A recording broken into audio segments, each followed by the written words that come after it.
Trey Gowdy is a close friend of Senator Scott. They literally wrote a book together about unifying the political divide, and he joins me now. Congressman, good to see you. Great to have you with us tonight. Yes, ma'am. Thank you. When you listen to that intro and, this idea that anyone who wears a Make America Great hat is basically, running into the same kind of buzzsaw that happened in your state over the Confederate flag, for example, and that the president is seen by Democratic candidates as a racist and called that on a daily basis. I'm just stunned that folks can look into other people's hearts. I've never tried to do it. I don't assign motives to people. I like Juan Williams, but he just used the phrase war on civil rights. That is incredibly charged language, particularly if you're a person of color and you hear that a party has a war on civil rights. You mentioned Tim Scott and his reference to unemployment and underemployment being down. He's also the author of something called Opportunity Zones. It was Republicans who passed criminal justice reform, Republican House, Republican Senate, signed by a Republican. So Timmy's exactly right. We need to talk about policy. The rhetoric coming from some Republicans is indefensible. It should be categorically rejected. But when I look at the Republican Party, I see Tim Scott and I see Elise Stefanik. I don't see Steve King.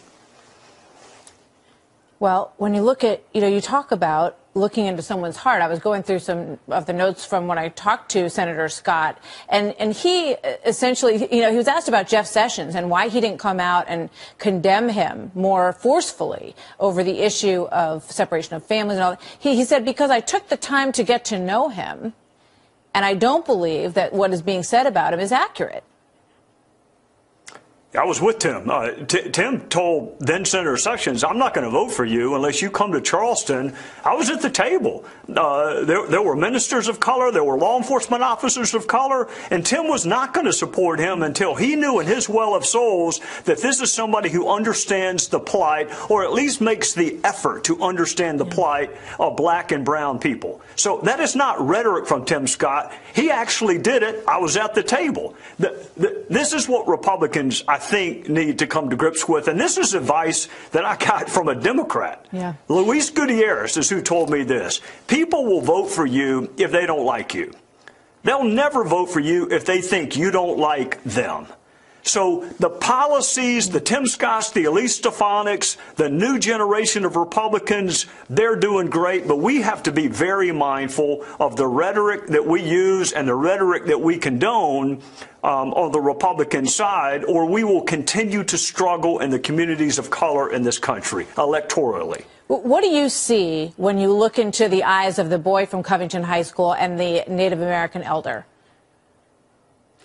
I see what happens when the media decides to make something viral. They could have picked a lot of things that happened over this weekend, including lots of examples of my fellow citizens being kind and generous and considerate to one another. That just doesn't go viral. It doesn't make the news. I don't know either of the people in this video. I honestly, because I don't know them, I could care less what they think about almost any issue that impacts our country.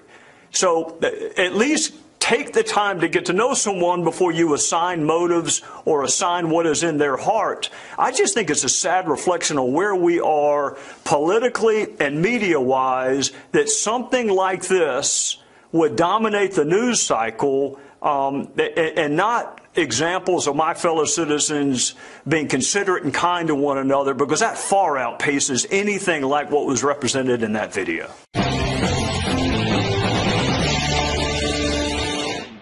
Good evening and welcome to Tucker Carlson Tonight. For a few overheated hours on Saturday, a group of boys from a Catholic high school in Kentucky became the most hated figures in America. Television anchors denounced them as bigots.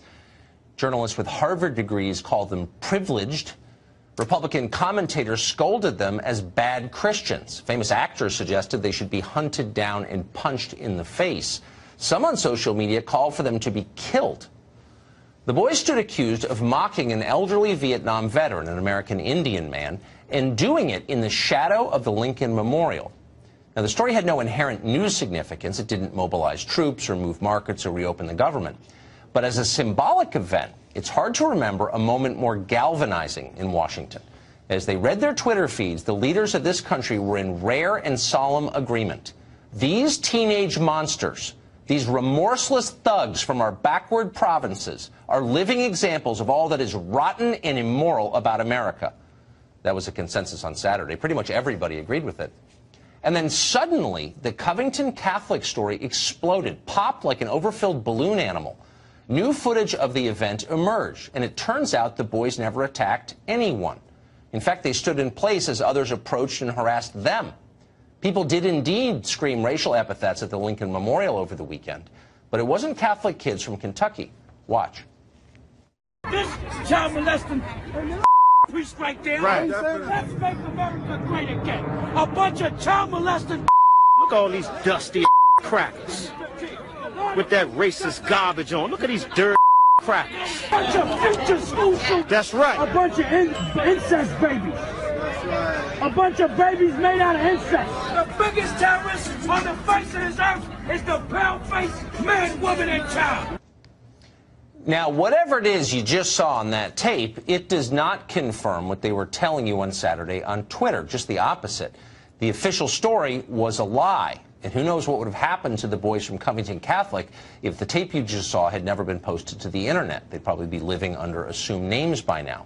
Instead, the facts exonerated them and implicated their accusers. From brunch tables across Washington, reporters rushed to delete their outraged tweets. Some of them even apologized for passing rash judgment, and good for them. But amazingly, many others pretended that nothing had happened. They didn't acknowledge the new tape. They kept up their original attacks. Being woke means never having to say you're sorry. CNN political analyst Kirsten Powers now says the boys are guilty of, quote, disrespecting an indigenous elder. That elder would be Nathan Phillips, the man with the now famous drum. There is growing evidence tonight that Phillips concocted key elements of his story, as well as parts of his own biography, and that he's done it before. The press isn't rushing to find out. Kirsten Powers doesn't seem to care one way or the other. Nor did she explain how precisely the boys disrespected Phillips. Identity politics doesn't concern itself with details like these. It's not about individuals or what actually happened to specific people on a given day. Identity politics is a set of moral judgments about groups. Some groups are always right, no matter what the tape shows. Laura Wagner didn't even bother to look at the tape. Wagner is a reporter at Deadspin, that used to be a sports site before the revolution began. In an article last night, Wagner described the boys' behavior at the Lincoln Memorial as, quote, a racially charged frenzy of barely contained violence that was committed by a, quote, frothing mass of MAGA youth, frenzied and yelling and out of control. She went on like this, paragraph after paragraph, and of course anyone who disagrees with that assessment is a racist. Keep in mind as you read that there is literally nothing in the record, the documentary record, on tape, or in the testimony of anyone to support any of Wagner's claims. Every word is just made up out of nothing. Imagine if someone was writing things like that about your son. At Covington Catholic, classes were canceled today. Thanks to people like Laura Wagner, there were too many threats. Here are two seniors from the school. Several media platforms blatantly lied about the events regarding the controversy in D.C., and it has affected us as a community and individuals greatly. There have been many threats against our lives, against our parents. Some of these threats include that we should all be locked in the school and it should be burnt to the ground, the school being bombed, school shooting threats. I myself wasn't even present, but I'm very vocal about defending my school and my peers, and I have been doxxed on 3 separate occasions. There are real consequences for these actions, and it all spews from a 30-second clip taken out of a 2-hour video out of context, and people jump into conclusions before the full story is released. Nobody did their research, and it's now showing. You'd think somebody at some point in media land would wonder how all of this misreporting is affecting the kids who were falsely accused. But no, there is no sympathy for Covington Catholic in America's newsrooms. In the mind of your average reporter in Washington, these kids are from a different country. Less than that, actually. They're from a hostile country, a place we must subdue for our own safety. That's the attitude, and it may account for the left's embrace of violent rhetoric in the age of Trump. Back more than a year ago, when CNN anchors publicly defended Antifa, It seemed at the time like they might have misspoken. Maybe they didn't know what Antifa was. Now it's clear they knew exactly what Antifa was. A ruling class has told us that they're fine with punching Nazis. Now they've declared they're okay with punching children. How long before they're okay with punching you? Senate Republicans right now, or at least Senate Republican staff right now, are working to put President Trump's latest pitch for ending the shutdown on paper. That is the proposal that concedes or offers up some temporary protections for DACA recipients in exchange for border wall money. And there is going to be a procedural vote on it tomorrow. Week in the Senate is not to pass the bill. It is to open up and say, can we debate this? Can we amend it? Can we make changes? Let's find a way to be able to get the government open, because there are elements in this that are clearly elements that have been supported by Democrats strongly in the past, like the Bridge Act.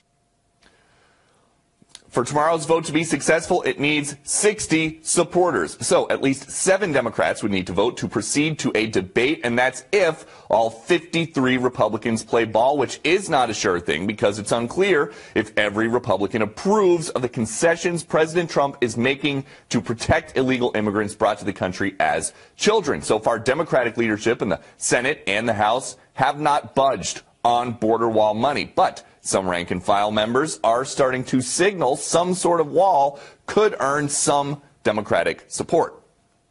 I would not rule out a wall in certain instances. Now, the notion that we can't have barriers is just something that's not true. But again, Martha, you have to have a plan. And the plan that the president initially started with is not where he is now. And so we don't know where he will be tomorrow.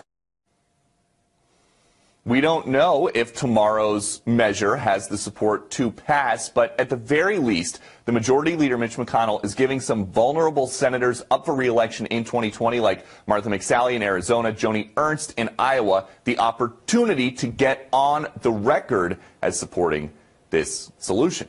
Eric? All right, Peter. Thanks so much.